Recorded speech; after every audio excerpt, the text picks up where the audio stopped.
Le sujet, en fait, donc, de cette intervention, eh bien, c'est de l'observation de l'écrit au projet de lecteur. Et oui, on sait que l'observation de l'apprenti lecteur, enfant, nous enseigne eh bien, que les bons lecteurs sont souvent ceux qui sont entrés dans l'écrit bien avant le cours préparatoire. Et je vais donc tâcher en 1h30, de partager avec vous quelques repères pour conduire, accompagner progressivement chaque enfant d'école maternelle à construire le projet de lecteur, son projet de lecteur. Et en avant-propos, eh bien, je vous propose de regarder une courte vidéo. Qu'est-ce que c'est que ça? C'est un livre. On peut faire défiler le texte? Non, il faut tourner les pages. C'est un livre. On peut s'en servir pour faire un blog? Non, c'est un livre. Ça va sur Twitter? Non, Ça envoie des textos? Ça marche en Wi-Fi? Il y a besoin d'un mot de passe? non, Est-ce que ça peut faire ça? non. C'est un livre.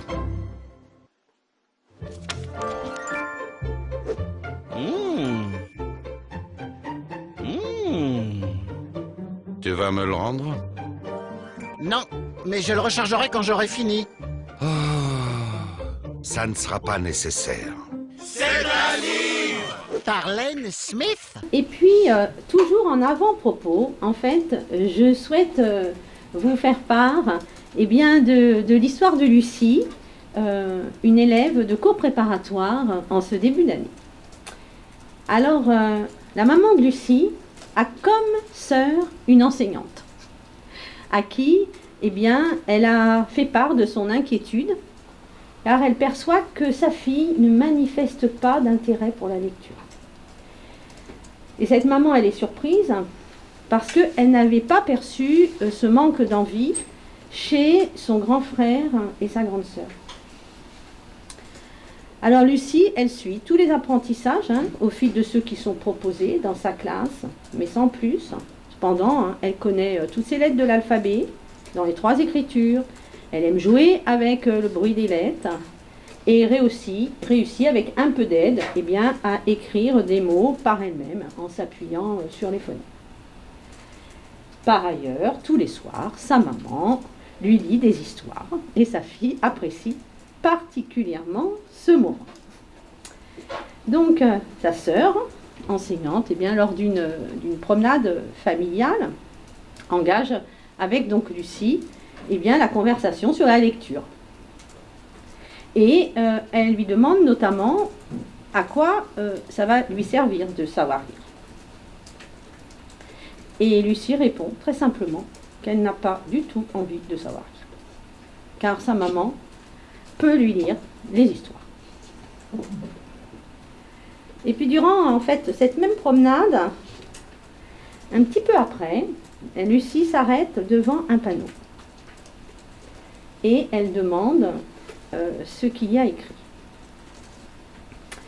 Vous imaginez bien que sa tante enseignante eh bien, en a profité pour lui expliquer à quoi cela peut lui servir de livre.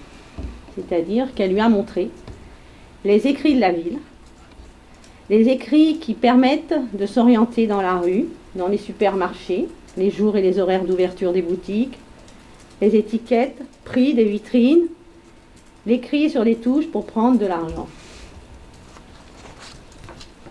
Et elle découvre eh bien, que Lucie n'avait pas intégré cette finalité de la lecture qui est devenir autonome, et notamment dans la vie quotidienne.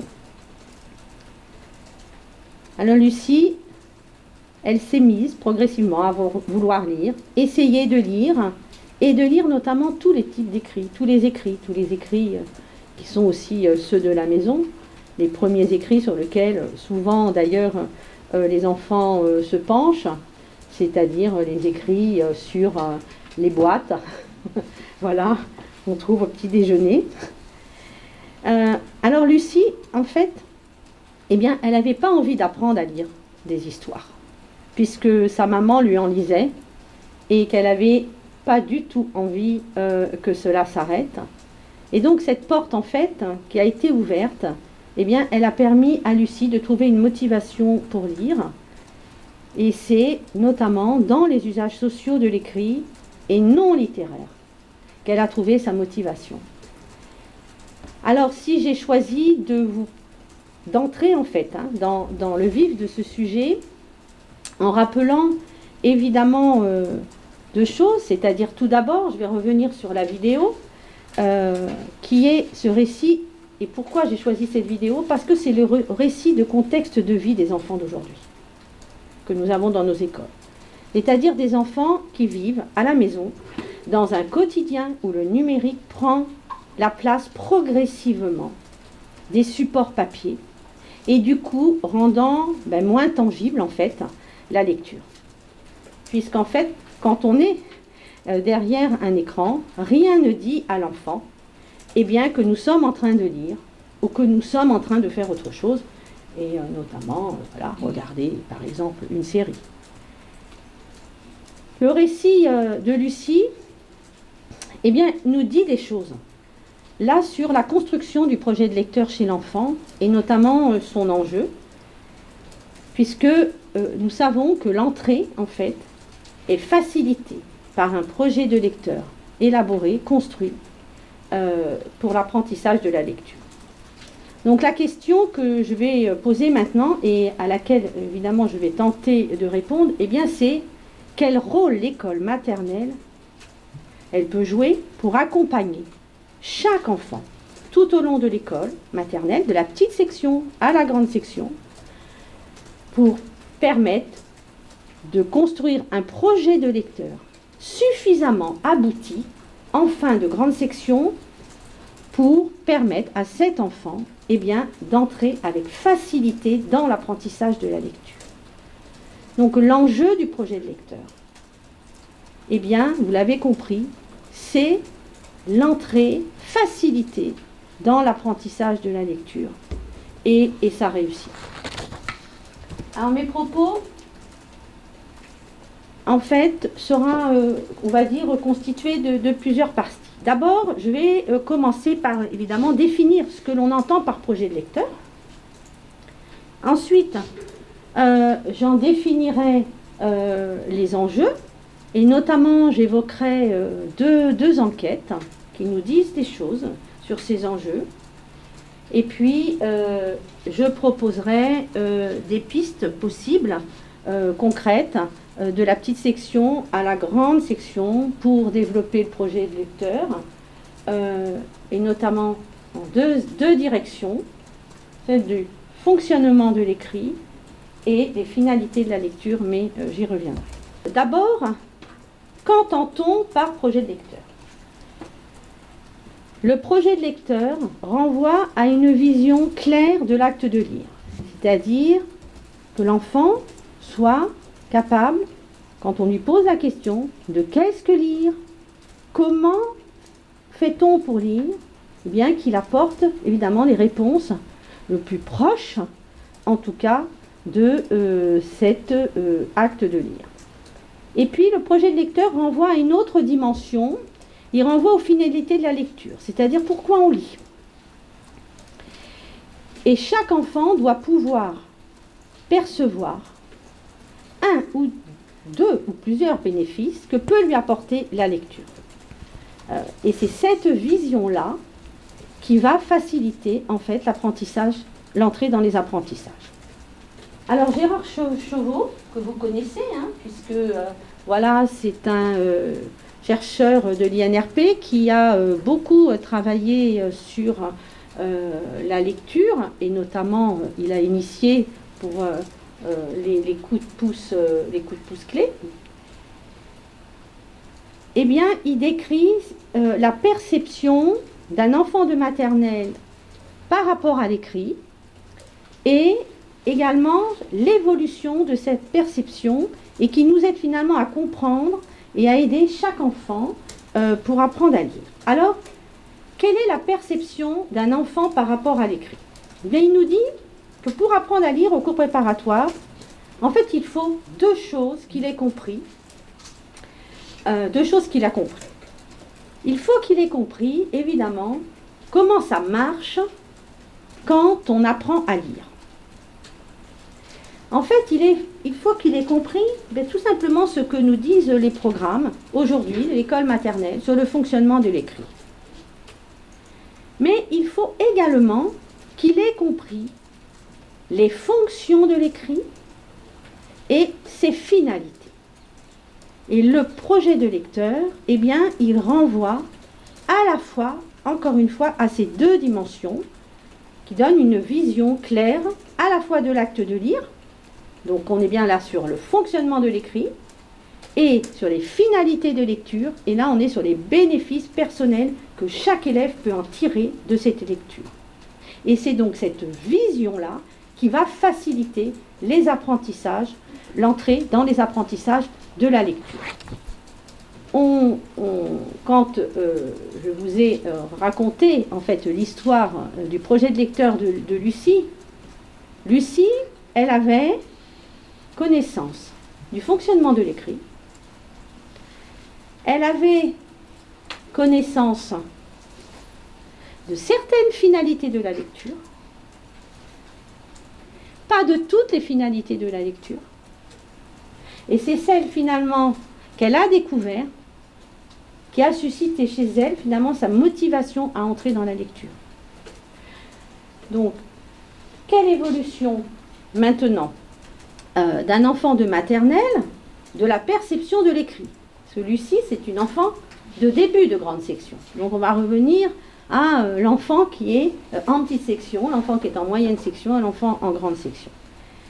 Eh bien, Gérard Chevaux nous dit que l'enfant doit d'abord passer du statut de consommateur passif. Alors le consommateur passif, c'est ce qui définit l'enfant de petite section. Alors, ça ne veut, on lui présente l'écrit, c'est-à-dire qu'à cet enfant, on lui présente l'écrit. Ce qui ne veut évidemment pas dire, en étant consommateur passif, qu'il est inactif. Mais il reçoit l'écrit. Il reçoit. Ensuite, bien, il passe en moyenne section, et là, cet enfant devient observateur curieux. Vous savez, c'est l'enfant qui commence à regarder les lettres, qui regarde celle de son prénom, qui pose des questions, qui commence à poser des questions sur l'écrit. Qu'est-ce que tu lis? Pourquoi tu lis? Et puis, évidemment, à la fin de la grande section, eh bien, il faut que l'enfant, il ait compris comment cela marche et compris qu'il peut tirer des bénéfices de la lecture.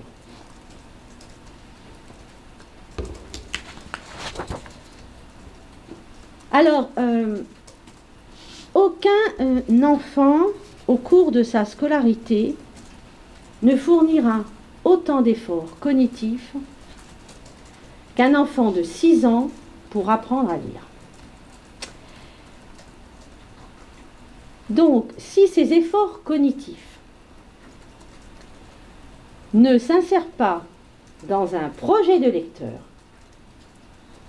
bien vous imaginez bien que très rapidement, on peut avoir des enfants qui abandonnent, qui attendent finalement à un moment ce qui leur manque, on va dire, dans la construction de ce projet de lecteur.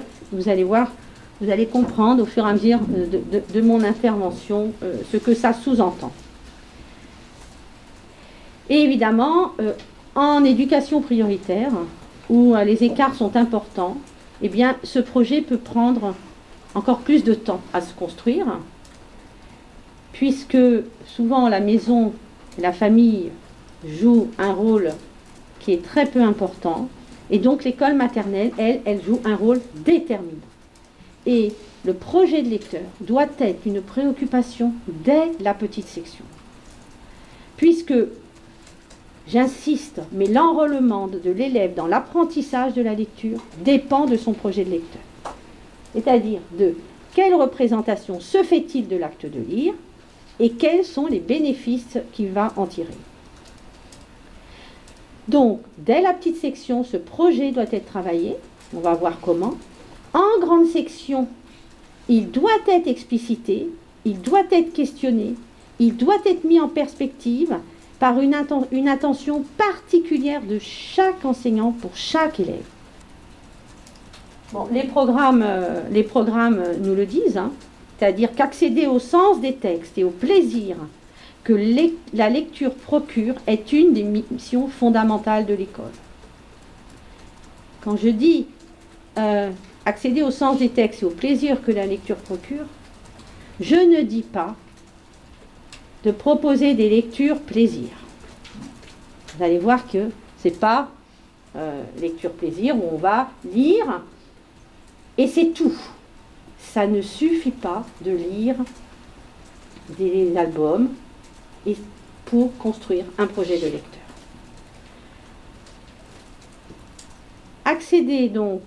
Développer le goût de lire, c'est faire des lectures un acte de partage et d'échange au sein de la classe et, évidemment, si c'est possible, au sein des familles. Mais vous allez voir que ça, c'est la partie de la finalité de la lecture et on va revenir sur le fonctionnement de la lecture dans une première partie. Mais avant, je voudrais quand même vous faire part un peu d'un constat, parce que je vous ai dit, deux enquêtes, je vais faire référence à deux enquêtes. Une enquête qui a été réalisée par André Ouzoulias en 2011, on peut retrouver dans un ouvrage que vous avez bien connu, qui est Lire au CP. Et puis, une enquête de Patrick Jolle, également sur le projet de lecteur. Alors, encore une fois, quand l'enfant s'est indiqué comment il fait pour lire, il va rentrer plus facilement dans la lecture. Et donc, la question qui, évidemment, a été posée aux élèves, là, c'est que pourras-tu faire quand tu sauras lire? Question qui a été posée aux enfants, à des élèves de CP en début d'année. On a 20% des enfants qui n'ont pas de représentation de ce qu'ils pourront faire. Ces 20%, c'est les enfants, à un moment qu'on rencontre, qui ont des difficultés à entrer dans l'apprentissage de la lecture. On a 40% qui ont des représentations circulaires. Alors, qu'est-ce que ça veut dire, des représentations circulaires? C'est qu'en fait, ce ne sont pas des réponses qui portent vraiment sur la lecture, c'est des réponses qui portent autour. C'est-à-dire, je veux faire le même travail que ma grande sœur, je veux pouvoir répondre à des questions, vous voyez, c'est pas sur la lecture. On n'est pas sur vraiment le projet de lecteur. Et puis, on a heureusement 40% des représentations claires. Et là, c'est ce qui conduit à la quasi-totalité de ce pourcentage d'enfants à une grande facilité d'apprentissage de la lecture. Et ces mêmes élèves, donc c'est 40%, c'est eux qui donnent des réponses culturelles, des réponses fonctionnelles, c'est-à-dire je pourrais lire des livres d'animaux, je pourrais lire des livres, voilà, et qui présentent donc la lecture comme un outil intellectuel, c'est-à-dire qui sert l'école, mais aussi dans la vie de tous les jours. Ces élèves-là, ils peuvent donner 6 raisons culturelles d'apprendre à lire à l'entrée au cours préparatoire, alors que les élèves en difficulté, aujourd'hui, ne sont capables d'en donner aucune. Donc, si on ne développe pas, évidemment, ce projet de lecteur, c'est-à-dire si on néglige finalement cet apprentissage, eh bien, on risque d'aboutir à un autre constat. Et celui-ci, c'est celui de Patrick Jolle. C'est qu'on a 25% des enfants qui sont lecteurs. On a ensuite 50% des élèves qu'on appelle des stagneurs. Alors, les stagneurs, ce sont les élèves qui ne vont pas au bout des livres. Ce sont ceux qui ne savent pas choisir les livres. Ce sont ceux qui prennent le livre, qui le mettent dans le cartable, ils rentrent chez eux, ils ne sortent pas, ils reviennent, il est au même endroit. Et puis, eh bien, on a aussi, parce qu'il reste un pourcentage, on a 25% d'enfants qui démarrent un peu plus tard. C'est-à-dire, c'est pour ça, mais c'est aussi des élèves qui peuvent emprunter des livres et puis qui ne vont pas forcément non plus les livres. Donc vous voyez quand même que l'enjeu de travailler ce projet de lecteur à l'école maternelle sur l'apprentissage, notamment concernant l'apprentissage de la lecture, voilà, est essentiel. Alors maintenant, je vais développer une première partie du projet de lecteur et je vais développer la connaissance du fonctionnement de l'écrit, puisque je vous ai dit, il y a deux dimensions dans le projet de lecteur. Et puis, ce sera à vous ensuite de mettre en perspective ce que vous faites finalement dans vos classes au regard à la fois des étapes concernant le fonctionnement de l'écrit et puis des activités qui vont concourir à construire finalement les finalités, la connaissance des finalités de la lecture et pour que chaque enfant en trouve des bénéfices. Alors, comment on va faire pour permettre à un jeune enfant finalement de comprendre quelque chose quand même qui est assez complexe, qui est le fonctionnement de l'écrit. Et moi j'ai choisi là, de manière évidemment beaucoup plus rapide qu'a pu le rappeler Christelle Capsouza, dans une conférence qui est très récente, puisqu'elle a présenté la semaine dernière le guide Se préparer à apprendre à lire et à écrire, et notamment en traitant une partie en fait de ce sujet, puisqu'elle a évoqué le fonctionnement de l'écrit, même si elle ne l'a pas rattaché de manière très explicite, en tout cas pas explicite au projet de lecteur, mais ça y concourt totalement.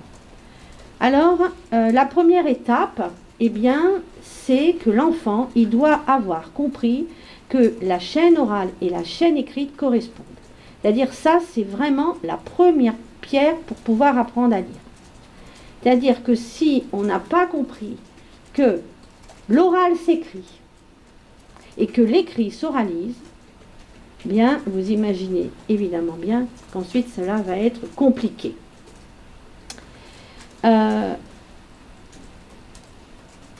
Que l'enfant doit avoir donc compris qu'on utilise la même chose, c'est-à-dire le même code pour à la fois lire et écrire, c'est-à-dire pour encoder et décoder. Il faut qu'il maîtrise cela. Alors, l'enfant en petite section, il doit comprendre que l'écrit de son prénom se lit et que son prénom s'écrit. Et cela doit être très explicite pour l'enfant. C'est-à-dire que souvent, en fait, je vais prendre juste cet exemple, c'est les étiquettes prénoms, elles sont réalisées sans la présence de l'enfant. Vous voyez que c'est juste un petit changement de pratique, mais qui peut avoir des effets importants si tout simplement, en fait, lorsqu'on réalise l'étiquette prénom de l'enfant, on est avec lui, on écrit devant lui, on lui dit ce qu'on écrit et on relit ce que l'on a écrit, c'est-à-dire en l'occurrence son prénom. Alors on a maintes occasions de le faire au cours de l'année, c'est-à-dire à chaque fois qu'on doit écrire son prénom sur un de ses travaux. Mais il faut avoir une intention pour que, en fait, ce soit explicite ensuite pour l'enfant et que ça lui permette vraiment de comprendre, évidemment, que l'écrit s'oralise et que l'oral s'écrit. Donc ces pratiques, en fait, elles existent, mais elles gagneraient à être vraiment plus explicites pour que les enfants, pour que ces pratiques soient plus efficaces. Alors l'exercice, en fait, on va dire caractéristique et qui aide cela, je crois que vous le connaissez, c'est la dictée à l'adulte. La dictée à l'adulte qui est à pratiquer, mais vraiment en petite section, pas que, mais notamment en petite section. C'est la tâche qui est dédiée à montrer la correspondance, évidemment, entre la chaîne orale et la chaîne écrite, mais à partir du moment, bien sûr, où vous le pensez. Alors, on écrit pareil, c'est-à-dire qu'on utilise, on saisit toutes les occasions, c'est-à-dire qu'on écrit un message aux parents pour annoncer une sortie, le matériel dont on a besoin, mais là encore, c'est-à-dire qu'on le fait avec avec les élèves, pas en amont, seul, voilà, chez soi, parce que si on le fait chez soi, ça n'a pas, vous comprenez bien, la même efficacité par rapport à ce que l'on veut montrer dans le cadre de cette activité. Et donc, on écrit un message. Donc, je vais écrire donc ce que vous me dites. Et puis, à la fin, je vais lire ce que vous m'avez dit. C'est-à-dire vraiment montrer ce va-et-vient. Et là, vous êtes bien dans la présentation du fonctionnement de l'écrit, bien sûr. Alors, à des degrés divers, puisque là, on est en petite section, mais en grande section, bien sûr, on peut déjà demander aux enfants d'écrire des petits bouts du texte. Alors, avec les stratégies qui sont les leurs, ça peut être par analogie, c'est-à-dire en fonction de ce qu'ils connaissent déjà, sans être pour autant, même si on va l'être à d'autres moments, on va voir, mais dans un vrai encodage. Et encore une fois, j'écris ce que vous me dites et je relis ce que j'ai écrit et je ralentis là aussi mon écriture, où je fais ralentir évidemment les enfants lorsque ils oralisent pour vraiment bien montrer cette correspondance entre la chaîne orale et la chaîne écrite. Alors ça c'est, on va dire, la première étape. La deuxième, c'est le principe alphabétique. C'est que on passe, une fois qu'on a compris évidemment que la chaîne orale et la chaîne écrite correspondent, eh bien, aussi savoir quand même qu'on utilise un principe alphabétique, dont des lettres, et que tout cela est extrêmement normé, puisque en fait on met des unités graphiques en correspondance avec des unités phonologiques. Alors, qu'est-ce qui permet finalement d'aider les enfants à découvrir, puisqu'on est bien sur la découverte à l'école maternelle, de ce principe alphabétique? Eh bien, ce sont les activités d'encodage appelées dans le programme essai d'écriture de mots, essai production de phrases, mais là aussi, ils sont là pour vous y aider, mais si vous visez bien cet objectif. Alors, dans le programme, ces activités-là, elles sont à mettre en place dès la moyenne section. Donc on voit bien, vous voyez que, encore une fois, ce projet de lecteur, vraiment, il court tout au long de l'école maternelle. Et puis, évidemment, l'étape, alors, qui est, peut-être que moi je vais dire l'étape suivante, mais qui n'est pas vraiment l'étape suivante, puisqu'en fait c'est complètement lié, c'est-à-dire que elles vont nourrir, on va dire, c'est la conscience phonologique. Alors la conscience phonologique, je crois qu'aujourd'hui, quand même, tout le monde sait de quoi on parle. Sans doute on sait moins qu'il faut atteindre, en fin de grande section, déjà une conscience phonémique, ce qui n'est pas tout à fait la même chose. C'est-à-dire qu'on sait que les enfants, il faut qu'ils aient atteint un seuil de conscience phonémique pour pouvoir accéder au décodage. C'est-à-dire, sur une syllabe, eh bien, être capable de la modifier en changeant un phonème. Par exemple, ma, mi, mo, mu. Bien évidemment, on commence par changer un phonème voyelle, vocalique. Donc, pour pouvoir entrer dans l'écrit, il faut donc que l'enfant il soit capable de percevoir, de décomposer, de manipuler de manière intentionnelle les unités sonores des mots. Et j'insiste sur manipuler, c'est-à-dire que les activités qui sont à mettre en place à l'école maternelle, c'est bien à partir de syllabes, à partir de mots, de substituer des syllabes, d'en ajouter, de les inverser, de fusionner. Donc pas seulement finalement de les dénombrer ou de les repérer. C'est bien au-delà de ce qui est attendu en conscience phonologique, si on veut que nos élèves qui sortent de grande section bien soient suffisamment outillés pour entrer dans cet apprentissage de la lecture.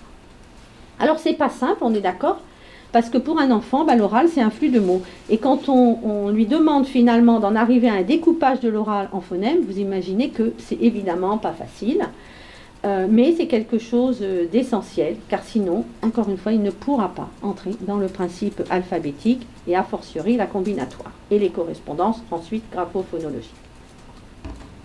Donc, la conscience phonologique, eh bien oui, elle relève d'un apprentissage quotidien, également en collectif, et puis sur un temps d'autonomie pour certains enfants, et notamment à travers des jeux, puisque certains en ont besoin plus que d'autres. Quatrième étape, c'est la connaissance des lettres. Alors, on a vu que l'enfant donc a compris que la chaîne orale et la chaîne écrite correspondent. Il a compris, évidemment, il a découvert le principe alphabétique, à la fois il a quand même élevé son niveau de conscience chronologique. Eh bien, ça ne suffit pas encore, c'est-à-dire qu'il faut qu'il ait la connaissance des lettres. Les programmes le disent, il y a une ligne, sans doute insuffisamment développée. Il doit avoir la connaissance des 3 formes de la lettre. Donc il ne s'agit pas de réciter l'alphabet, c'est bien d'être capable de pouvoir associer la forme visuelle, la forme sonore et le tracé.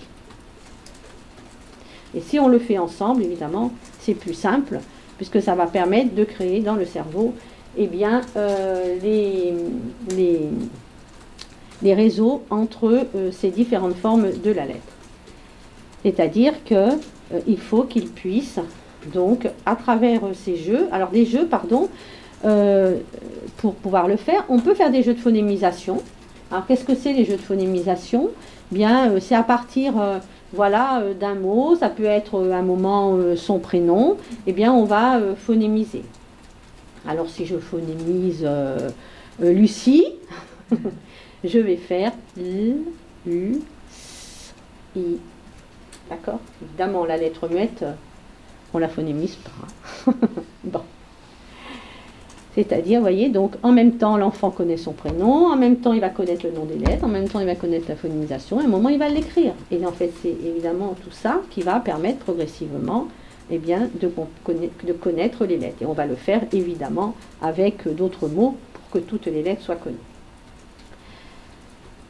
On peut également, pour travailler ça, on peut travailler, il y a un jeu qu'on retrouve qui est le jeu de l'ophtalmo. On le voit dans de plus en plus de classes, c'est-à-dire que les enseignants vont récupérer en fait parce que le tableau avec les lettres qu'on trouve chez l'ophtalmo en papier, et puis les enfants jouent comme s'ils étaient chez l'ophtalmo. Alors ils ont des petites lunettes, évidemment il n'y a pas les verres, vous comprenez bien, ils les mettent et puis voilà, ils repèrent les lettres, ils jouent. Donc vous voyez tous ces jeux en fait. Donc j'insiste parce que là ce que j'exprime c'est très formel, mais en fait dans les activités à proposer, on est bien sur des activités qui doivent correspondre à celles de l'école maternelle, c'est-à-dire aux 4 modalités d'apprentissage, qui sont les situations de problème, qui sont les jeux, qui sont bien évidemment mémorisés en se remémorant, etc. Alors, et puis on peut également proposer aussi différents alphabets et échanger avec les enfants. Donc là on est plutôt effectivement en grande section, c'est-à-dire que finalement, dites-moi là, quel est le texte qui est en langue française et comment on va faire pour le lire. Donc, cette proposition est intéressante parce qu'elle permet, par comparaison, d'identifier et de pouvoir spécifier finalement toutes les caractéristiques des textes concernant le principe alphabétique et puis bien d'autres éléments, puisque vous voyez que sur les différents types de textes, dans notre langue, nous, on va lire de gauche à droite, mais on peut aussi montrer que dans d'autres écrits, d'autres populations, on va lire de haut en bas, de droite à gauche. Bien montrer que finalement, à travers ces échanges, c'est bien un code normé qui est lié évidemment à notre culture. puisque vous savez que la lecture et l'écriture sont des inventions culturelles. Concernant quand même la connaissance des lettres, j'attire votre attention sur un point, c'est que il faut, si c'est possible à un moment, surtout en grande section, confronter l'enfant, et notamment dans les situations, un moment de dictée à l'adulte, où là je vous dis, on invite finalement les enfants à écrire un mot, à qu'ils se rendent compte que une lettre n'est pas forcément associée qu'à un son, n'est pas forcément associé qu'à une lettre. Parce que sinon, on va créer un peu un malentendu, puisque la réalité, vous imaginez, c'est pas celle-ci. Hein, c'est bien que à un phonème peut correspondre des digrammes, des trigrammes, d'accord, c'est-à-dire une ou plusieurs lettres. Donc juste la rencontre avec, qui va permettre quand même, vous voyez, de ne pas fixer finalement une règle qui serait évidemment pas celle de la lecture. Hein, des correspondances graphème-phonème plus exactement. Ensuite, cinquième étape, c'est le signifiant-signifié. Alors finalement, c'est sans doute pas la cinquième, mais c'est une des étapes en termes d'ordre, puisque ce qui est important aussi, c'est qu'il faut que l'enfant, au-delà donc de tout ce que je viens de dire, c'est qu'il ait compris la double articulation du langage, c'est-à-dire signifiant-signifié. C'est-à-dire qu'il y a une forme écrite ou une forme phonologique, on est d'accord, d'un mot, mais qui renvoie à un référent. C'est évidemment du lexique. Hein. C'est-à-dire que le mot, la carcasse du mot, elle renvoie à une chose. Et pour ça, on replace là, du coup, là aussi, l'encodage dans ce projet. C'est-à-dire qu'à ce moment-là, on est très vigilant à écrire des mots, mais pas seulement pour écrire des phonèmes, pour écrire des sons, mais bien pour dire quelque chose. Donc, ce qui veut dire que, on y reviendra tout à l'heure dans l'encodage, à travers un exemple, mais les commandes de mots qui sont proposées doivent au maximum s'insérer dans un projet pour que, à la fois, l'enfant puisse percevoir, vous voyez bien, la correspondance entre l'oral et l'écrit, mais également, évidemment, avec tout ce que je viens de dire, on va forcément travailler la conscience phonologique, on va obligatoirement rebrasser, évidemment, la connaissance des lettres, mais bien aussi travailler sur le signifiant signifié. Parce que c'est là aussi, ce qui est difficile pour les élèves fragiles, c'est de comprendre que l'écrit ne sert pas seulement à ce moment-là à coder du code, mais bien à transmettre du sens. Et que ces mots, derrière, il y a une représentation mentale. Et si les enfants ne comprennent pas cela, eh bien, ils auront effectivement du mal à entrer ensuite dans un autre aspect de la lecture, qui est la compréhension.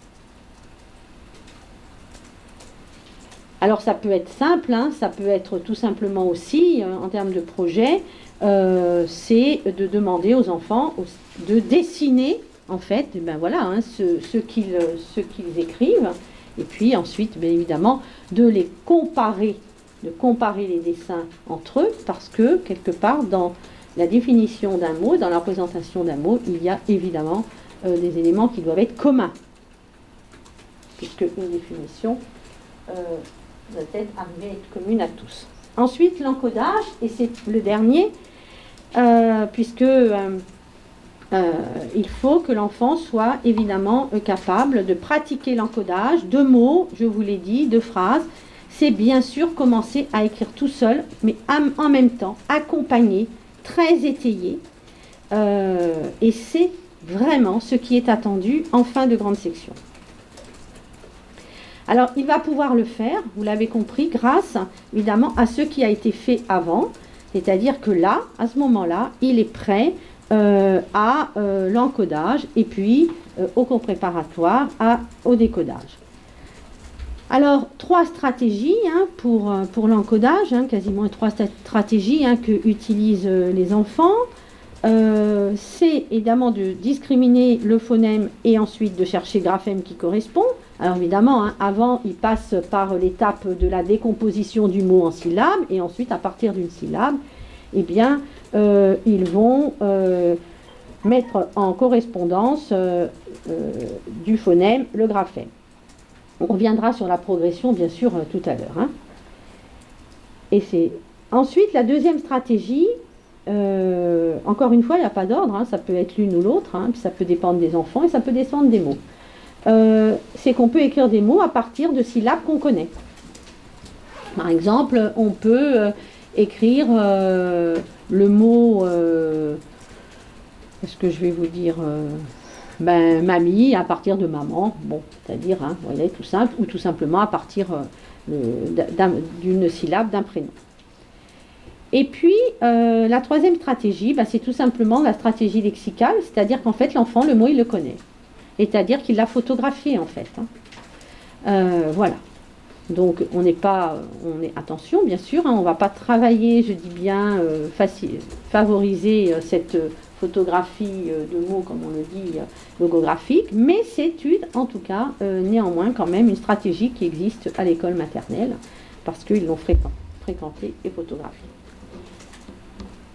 Alors, j'insiste vraiment sur des étapes essentielles, en fait, pour l'encodage, puisque l'encodage, vraiment, c'est une activité qui est encore, sans doute, à accentuer à l'école maternelle.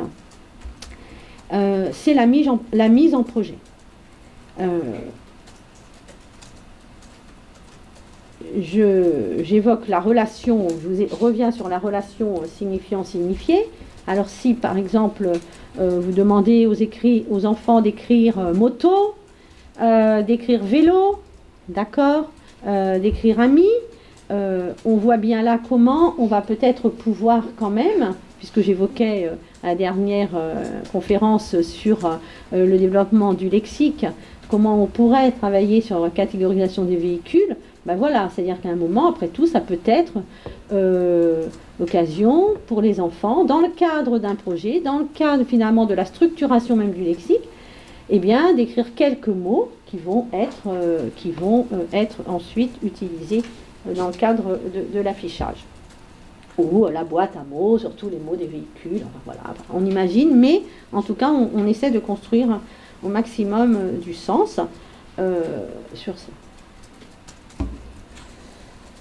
Et puis, je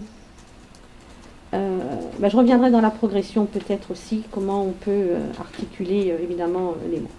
Ensuite, évidemment, là, il y a une étape d'apprentissage. Parce que, et là je reviens du coup, je fais un peu un lien avec le parcours sécurisé d'entrée au cours préparatoire, où on demande évidemment à un moment, il y a une tâche où on demande à l'enfant d'écrire, je crois que c'est Momo de souvenir, voilà, Marie, donc voilà. Donc un mot avec 2 syllabes identiques et ensuite un mot avec 2 syllabes qui diffèrent. On reviendra sur cette progression. Là, clairement, on est dans l'évaluation. D'accord ? C'est-à-dire qu'à ce moment-là, dans la proposition du parcours sécurisé, on demande à l'enfant d'écrire et ensuite on reprend son écrit et on l'analyse. C'est-à-dire qu'on regarde où est-ce qu'il en est finalement, parce que ça nous donne des indications quand même sur sa connaissance du fonctionnement de l'écrit. L'apprentissage, ce que je vais développer là, c'est évidemment, c'est là qu'il faut être attentif. Là, on est vraiment, ce que je vais vous développer, c'est l'apprentissage. C'est-à-dire, quand je propose un mot à écrire, qu'est-ce que je fais ? D'abord, tous ensemble, on va ensemble, comme je l'ai dit, le découper en syllabes. On va bruiter, c'est-à-dire, on va aussi, du coup, à partir d'une syllabe, on va le phonémiser, on va articuler, on va donc bruiter, et puis ensuite, une fois qu'on a fait ça, on demande aux élèves de faire un essai d'écriture. C'est pour ça que ça s'appelle essai d'écriture. Alors, ces essais peuvent être faits, évidemment, en traçant les lettres en majuscules d'imprimerie. Ça peut être aussi en lettres mobiles, hein, si certains enfants n'en sont pas capables. Vous savez bien toujours qu'il faut toujours penser à l'objectif que l'on veut atteindre dans l'activité qu'on propose. Et puis ensuite, on fait un retour sur la production individuelle et on la confronte. C'est-à-dire, alors Mireille Brigaudio le dit, elle dit on valorise ce que l'on perçoit des productions de chacun. Ensuite, on mesure les écarts et bien sûr, on pose la norme. hein. Alors, ce qui veut dire que si l'enfant, il a écrit OO pour moto, eh bien on lui dit, mais c'est déjà formidable ce que tu as écrit. Parce qu'à juste titre, il a déjà fait une correspondance graphème-phonème sur les phonèmes vocaliques.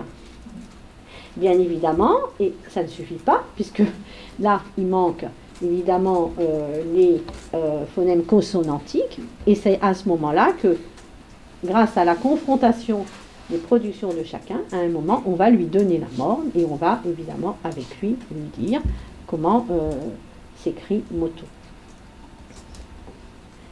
Alors, dans la progression, eh bien, il y a d'abord des mots à syllabes identiques, c'est ce que je vous disais, où on entend et on voit 2 fois la même chose. Et si possible, on commence par des consonnes qu'on appelle fricatives ou liquides.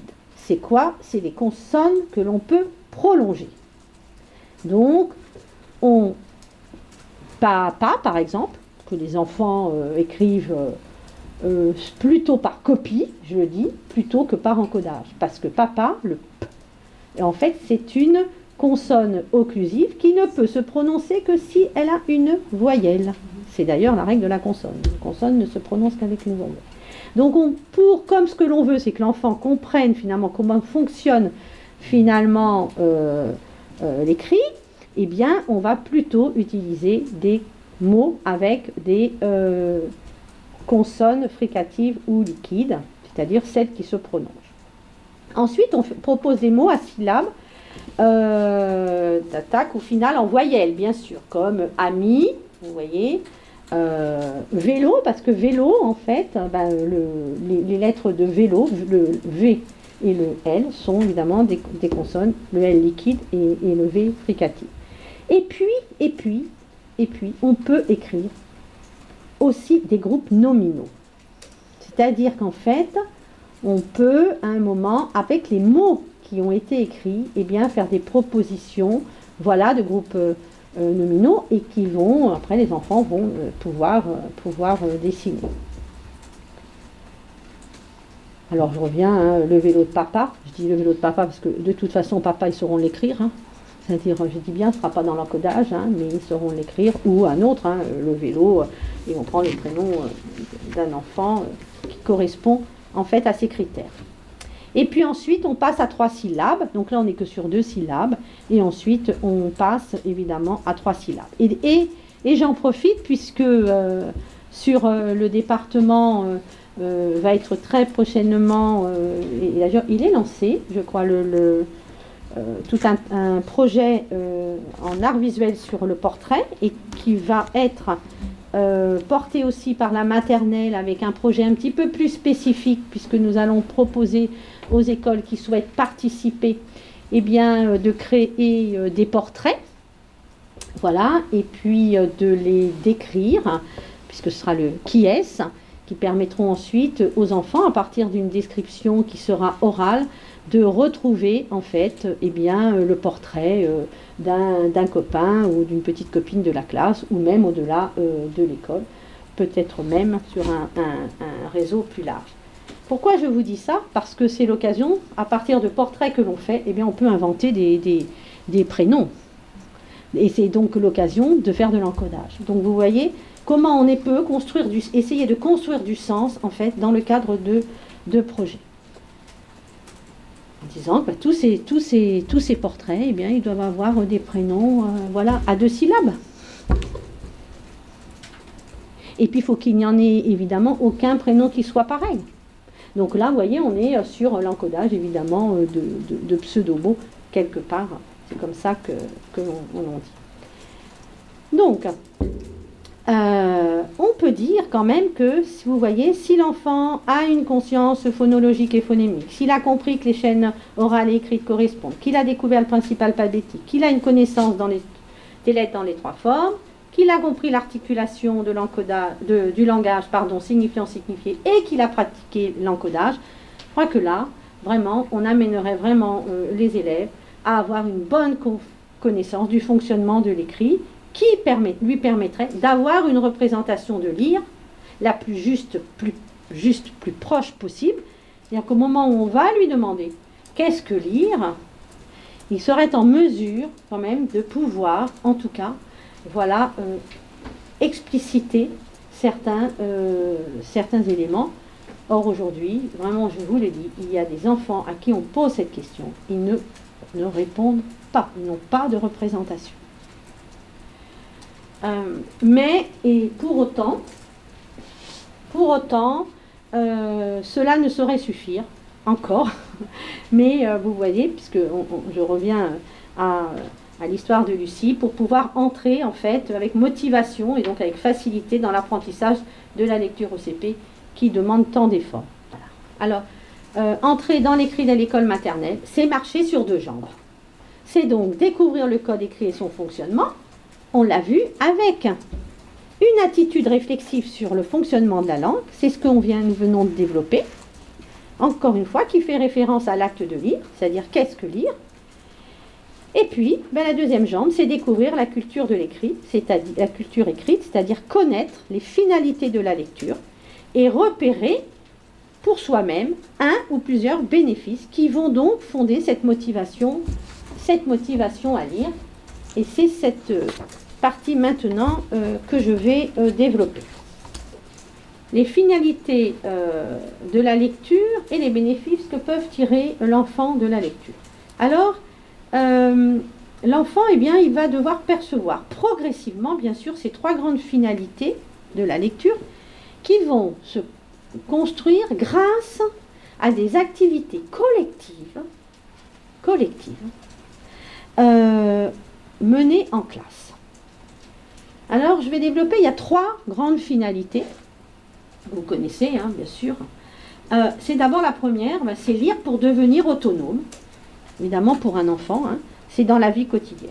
C'est-à-dire qu'il s'agit de permettre à l'enfant de se rendre compte eh bien, des usages sociaux des écrits. Alors, une activité qui peut être proposée, eh bien, c'est une sortie dans le quartier. Voilà, quand on dit enseigner dehors. L'extérieur est une source d'apprentissage. Une sortie dans le quartier, on prend évidemment des photographies hein, de tout ce qui ferait référence finalement à la lecture, à l'écrit. On revient et on classe ces écrits et cela permet évidemment de repérer eh bien, les différents types d'écrits rencontrés. Évidemment, une fois qu'on a pris en photo et on les classe. Alors, évidemment, c'est les enfants hein, qui vont trouver les mots, mais ces écrits servent à quoi? Eh bien, ils servent à nous aider, à nous orienter. Ils nous donnent des informations et puis ils nous rappellent des règles. Et puis, on a aussi des écrits, tout simplement, qui sont là, disent-ils, pour décorer. Voilà. C'est-à-dire, la lettre devient finalement un élément utilisé dans l'art. La deuxième finalité, eh bien, c'est lire pour apprendre et s'informer. Je fais référence à tout à l'heure, vous voyez, en disant que les élèves qui rencontrent des difficultés, et notamment, c'est à 11 ans, je ne sais pas si je vous l'ai dit ça, mais à 11 ans, quand on ressollicite encore des enfants sur le projet de lecteur, eh bien, ceux qui finalement ont des difficultés dans la lecture ne font pas référence à lire pour apprendre et à s'informer, c'est-à-dire à la dimension finalement intellectuelle de la lecture. Ce qui veut dire que l'école maternelle, elle a un rôle à jouer, c'est pas seulement de lire des histoires, mais bien de proposer à la lecture tous les types d'écrits. Les documentaires, aussi hein, des livres pour fabriquer, parce que pour fabriquer on acquiert des connaissances. Ça peut être la presse en grande section, hein. Certains enseignants en fait proposent le petit quotidien, même si il est plutôt destiné à des élèves de cours préparatoires, mais en fait ils apprécient en fait quand évidemment il est lu par l'enseignant, de trouver des informations qui peuvent construire des liens avec évidemment ce qu'ils entendent autour d'eux, sauf que c'est écrit en fait pour eux. Et puis mettre ces écrits à disposition dans un espace bibliothèque de la classe et qui sera soigneusement aménagé pour qu'on ait envie de s'y installer et lire. Donc la bibliothèque de la classe, en petite section, en moyenne section, en grande section, est un lieu qui doit exister déjà dans les classes et qui doit être très convivial. Et dans lequel les enfants vont pouvoir, parce que même ils vont avoir participé à ce classement, en fait, évidemment d'ouvrages, mais encore une fois, différents types d'écrits. Et puis, la troisième finalité, c'est celle finalement que à l'école quand même, on développe le plus, c'est lire pour s'évader. Mais vous voyez que, je reprends toujours, je reviens à Lucie, c'est pas lire pour s'évader qui l'a motivée pour lire. Pour elle, pour son projet de lecteur à elle, pour entrer dans la lecture. Donc là, évidemment, ce sont les histoires qui sont privilégiées pour lire pour s'évader, comme on dit, les albums, les récits.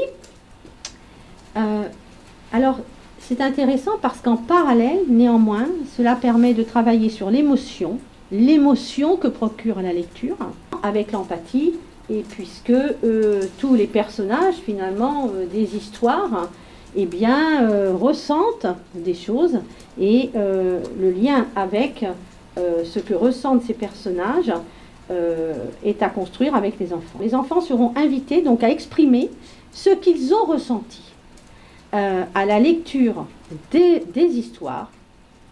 Vous pouvez revenir sur les personnages de l'histoire, sur les moments de l'histoire, en leur demandant aussi ce qu'ils pensent des personnages.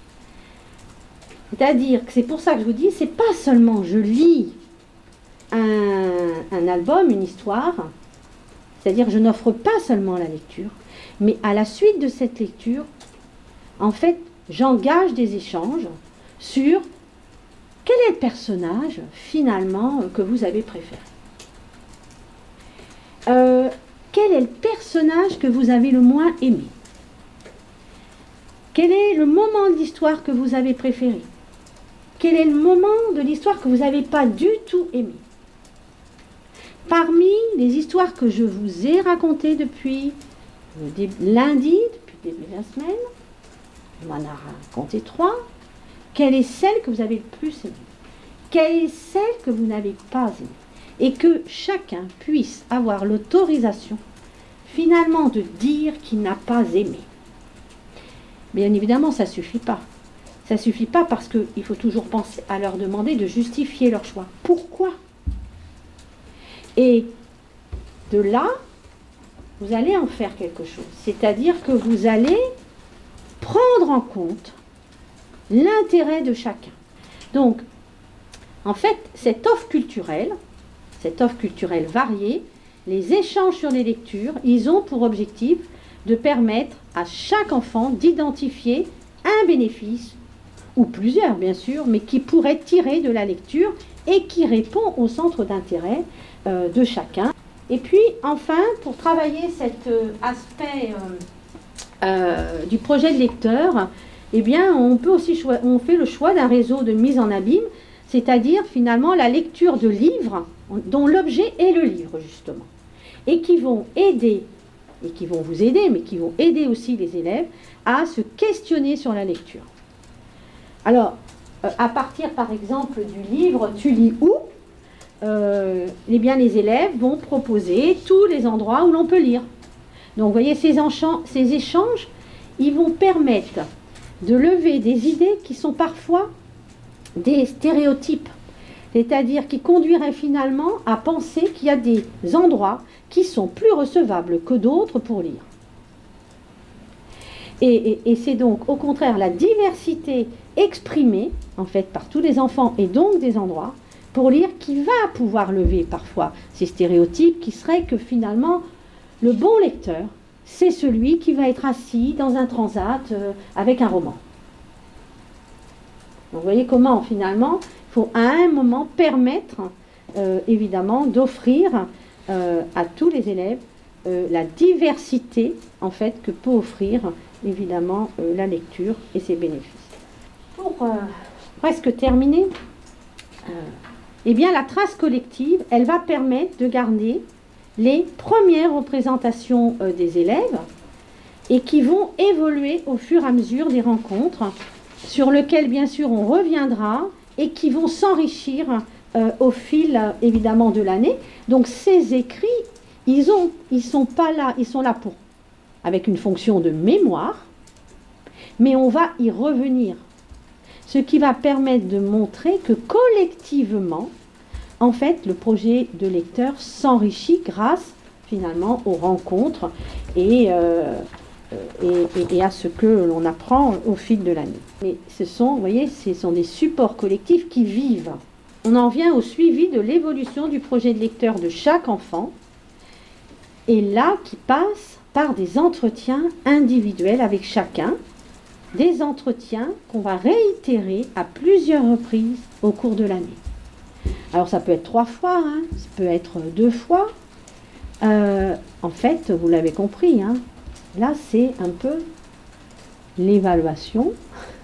Finalement, on prend connaissance et on partage avec l'enfant là où il en est sur ses représentations à la fois de l'acte de lire et à la fois finalement des finalités de la lecture et pour reconnaître finalement quel bénéfice lui il pourrait tirer de cette lecture. Donc, je vous prépare un questionnaire. Donc, ça repose finalement sur quelques questions qui sont reprises donc plusieurs fois dans l'année et qui permettent de connaître ces représentations.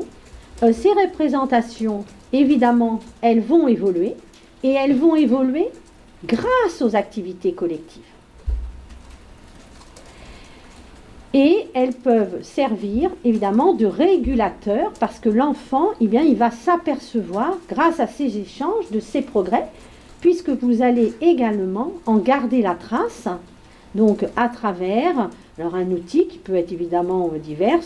Mireille Brigaudio a été une des a évoqué le carnet de lecteur, hein, un outil que vous connaissez, mais qui permet de garder évidemment en mémoire. Ça peut être également dans le carnet de suivi des apprentissages, avec une page qui serait dédiée, évidemment, au projet de lecteur.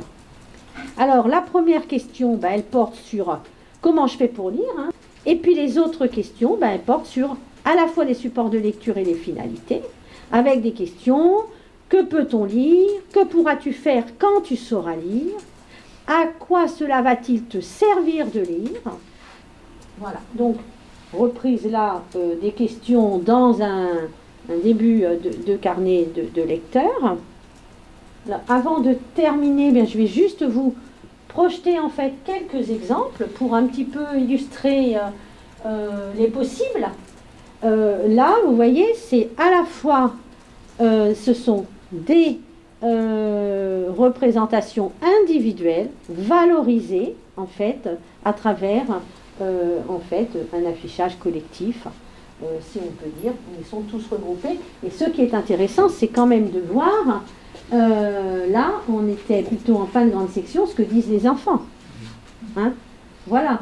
C'est-à-dire qu'on a une petite fille qui est très claire, elle a vraiment un projet de lecteur, c'est-à-dire, je veux apprendre à lire pour lire des histoires. Si les histoires me plaisent, je pourrais aller dans un théâtre et faire un spectacle pour raconter des histoires. Donc la lecture, là, elle est au cœur de son projet. Mais quand l'enfant dit, parce que ma maman me dit tout le temps que je dois apprendre à lire, j'ai envie de savoir lire pour être un grand garçon et pour aller au lycée, on est sur du circulaire. Vous avez compris, voilà.